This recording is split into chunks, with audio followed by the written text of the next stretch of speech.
آج ہم بات کرنے جا رہے ہیں الحج پر۔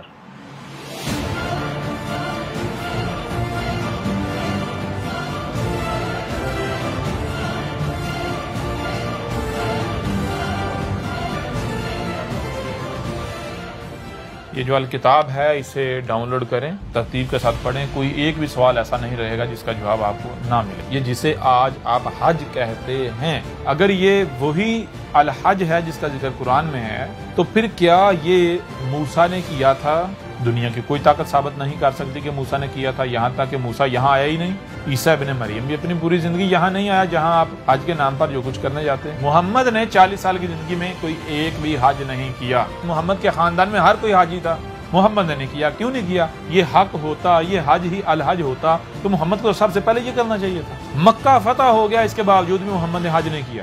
یہ کہاں سے آیا؟ کہاں سے گڑھا گیا؟ جنہیں آپ آج ہندو کہتے ہیں اور یہ جسے آپ اپنا مکہ کہتے ہیں، حج کہتے ہیں، یہ حج کون کرتا تھا؟ یہ جو انڈیا اور جنہیں آپ ہندو کہتے ہیں یہ کرتے ہیں۔ محمد نے کہا تھا کہ یہ جو تم اپنے ہمسائے کے ساتھ ظلم کرتے ہو، زیادتی کرتے ہو، آپس میں کوئی اتفاق نہیں ہے، کوئی اتحاد نہیں ہے، جانوروں کے ساتھ ظلم و زیادتی کرتے ہو، ان کے حقوق کا خیال نہیں رکھتے، چوریاں کرتے ہو، ڈاکے کرتے ہو، حق مارتے ہو، لوٹتے ہو، فساد مچاتے ہو، سب کچھ کرتے ہو، اور پھر سال کے بعد تمام جرائم کرنے کے بعد سال بعد تم خرچہ کر کے اپنی ٹانگیں گھسا کر یہاں آ جاتے ہو معافیاں مانگنے؟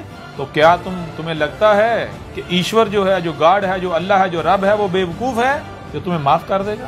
بالکل ایسے ہی اس وقت کے جو مشرکین تھے، جو ابو جہل تھا، تو کیا کہتے ہیں؟ ابو جہل نے کیا کہا؟ انہوں نے کیا مشرکین نے کہا؟ جاہلوں نے کیا؟ انہوں نے کہا کہ یہ محمد جو ہے اس نے پہلے تو چلو سمجھ آتا ہے یہ جو انسانوں میں سے ہم نے غلام نے یہ بھی ہمارے طرح انسان ہے، یہ تو سمجھ آتا ہے بھائی ان کو ہمارے برابر کھڑا کیا، ہمیں ماننا پڑا، لیکن اب تو یہ کہتا ہے کہ یہ گدھے، یہ گھوڑے، یہ کتے، یہ اونٹ، یہ خچر، یہ بھی تمہارے برابر ہے۔ ان کی بھی دو پر چھاؤں کا خیال رکھو، ان کے کھانے کا خیال رکھو، ان کے اوپر ان کی استطاعت سے بڑھ کر بوجھ نہ لا دو، ان کو کاٹنا نہیں۔ تو مجھے یہ بتاؤ، جو جانوروں کے حقوق کی بات کرے وہ یہ کہہ سکتا ہے کہ جانوروں کو قتل کرو، ان کو کاٹو، ان کے گلے کاٹو؟ کہہ سکتا ہے؟ آخر وہ کیا وجہ ہے؟ آیا وہ کیا وجہ ہے جس وجہ سے یہ بنیادی انسانی حقوق کا ڈنڈورا پیٹا جاتا ہے اور جانور جو ہیں ان کو بالکل نظر انداز کر دیا جاتا ہے، ان کے حقوق کی بات نہیں کی جاتی، ان کو مارو، کاٹو، جو چاہے کرو؟ جب غور کیا جائے تو پتہ چلتا ہے وجہ کیا ہے۔ وجہ یہ ہے کہ جناب فیلنگز،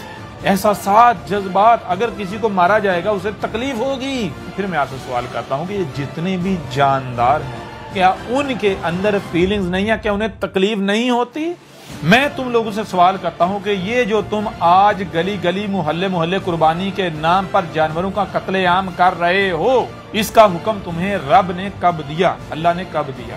کہاں قرآن میں لکھا؟ کہاں محمد نے تمہیں کہا ہے یہ حرکت کرو؟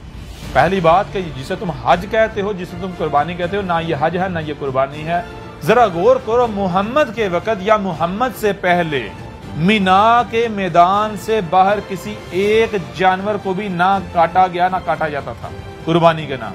اور میں تمہیں چیلنج کرتا ہوں، تم ثابت کر کے دکھا دو، اپنا قرآن اٹھا کر دیکھو، اسی قرآن کے اندر یہ بات بالکل دو ٹوک واضح الفاظ میں لکھی ہوئی ہے کہ قربانی کس کے اوپر فرض ہے، کس کے اوپر لازم ہے۔ یہ بات الگ ہے قربانی ہے کیا، قرآن کسے قربانی کہہ رہا ہے وہ الگ بات ہے، لیکن اگر ایک لمحے کے لیے اسے قربانی مان لیا جائے جسے تم کہتے ہو، تو قرآن یہ کہہ رہا ہے قربانی صرف اور صرف اسی کے اوپر ہے جو حج کی استطاعت رکھتا ہے۔